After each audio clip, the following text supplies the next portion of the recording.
Well, like it says, we're at the Bonneville Fish Hatchery at Bonneville Dam. We'll go out and walk around, and we'll stop by the sturgeon pools and see what else is there. So anyway, this is where we are now. We're at Bonneville. Well, this is one of the salmon rearing ponds here, pools here, however you want to call it. And Kelly's feeding the fish. I got some fish food here. You can, for a quarter, you can get a handful of fish food. That's what all the ruckus here in the water is about. Kelly's feeding the fish, and they're up here to grab it. So.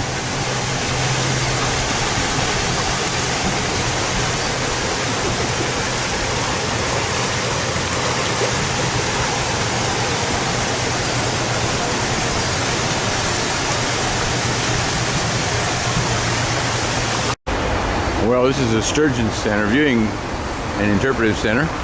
Sturgeon are a great fish. They're kind of a bottom feeder in the rivers, but they are very good eating, and have them kippered or smoked, or I've even had sturgeon fried. So anyway, that's what kind of a fish is. It's a very white meat, and there's no scales on a sturgeon. A sturgeon has a different kind of, instead of scales like most fish, it has this is kind of like a catfish type skin on him. Now right here in the foreground of this fish with the white dots on it is a sturgeon. And there's some other fish in here besides. There's another sturgeon kind of right back in here. And there's a couple more of them right over here. I don't know if you can film that one way back there. I think that's the largest one. There's a big one in the very back there. I don't know if you can see him very well or not. The light's kind of dim in the tank here. Anyhow, sturgeon get to be pretty good size. They'll get to be about 15 feet long. And for fishing regulations, you can only keep them if they're between 3 and 6 feet. It has to be at least 3 feet or not less, and not less than that, or 6 feet and not more than that. Otherwise, if you're out fishing for them, you have to throw them back. But this is in the sturgeon display here at Bonneville. Now here's that sturgeon that was in the background earlier. I got a better view of him now. Give you some idea how big they get. They had one here in the ponds.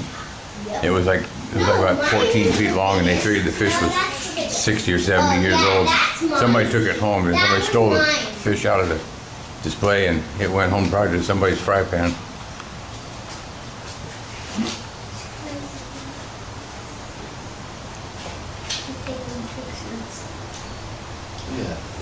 Pick up from his belt.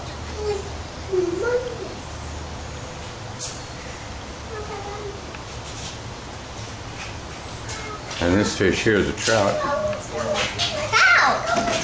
Cool. Which one's bigger, that one? These are some overgrown rainbow trout. Here's seeing a sturgeon from the top out here in that pond that we looked at with the glass on it before. This is a sturgeon here. He looks like he's a good 10 feet long or so. When they get full grown, which this was probably getting about, he's probably about half the size he'll be when he's a full grown fish.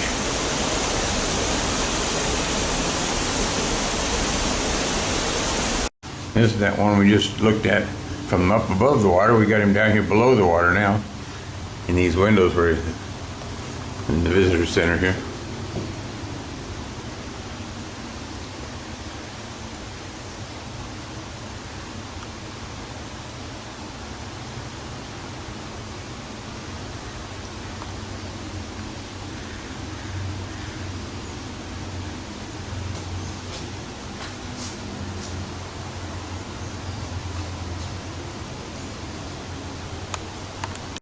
Well, these are some of the rearing ponds for salmon smolt. They've got netting over the top to keep the bird predators out, the seagulls and whatever other birds that feed on the fish. I don't know if it shows up here in the video very well or not, but there's a jillion little fish in here. I think that's a river trout. You can see here, these are adult salmon. They're coming back to spawn. Somehow, the salmon know where they hatched when they went out as smolt, and these salmon here at the hatchery were raised here, and they were released into the wild when they're about the size of your index finger or so, and they swim downriver and go out to the ocean for 3 years, and then they come back to the exact same spot where they were hatched. These being hatchery fish, they're coming back to this hatchery to, of course, then they'll take them and they'll spawn them, and it'll be about 3 years from now, adult salmon. But if they were a wild fish, they would go into the gravel or the creek bed or wherever it was that they were hatched, and they would spawn out there. This bridge right here is the Union Pacific Bridge with all the arches. This is the Union Pacific's bridge for their main line between Portland and Hinkle. So if we get lucky, we might even catch a train on this bridge while we're here. One eastbound crossed a little while ago. Some of these fish really jump when they come up out of it. Just film here for a minute, see what happens. You can see them coming up out of in the whitewater here. There was one came out of the water.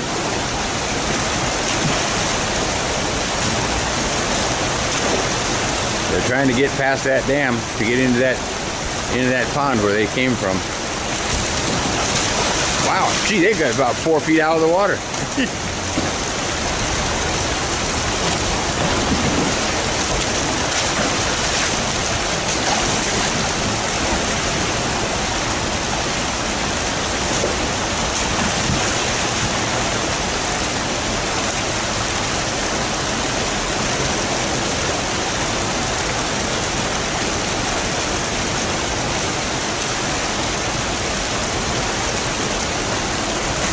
Anyway, there's dozens of salmon in this line here.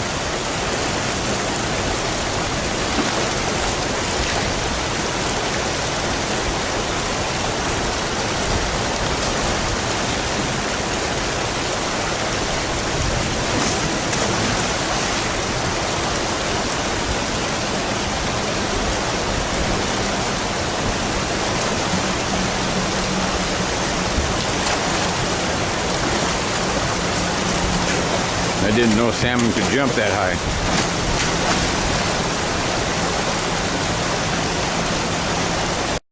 This is a display fish. Following construction It's about life size of a Chinook salmon. Went through another major expansion. And then in the bottom here, construction of the John Day Dam and the they resulting show you flooding of the spawning grounds, which supported 30 fertilized eggs lay in the gravel.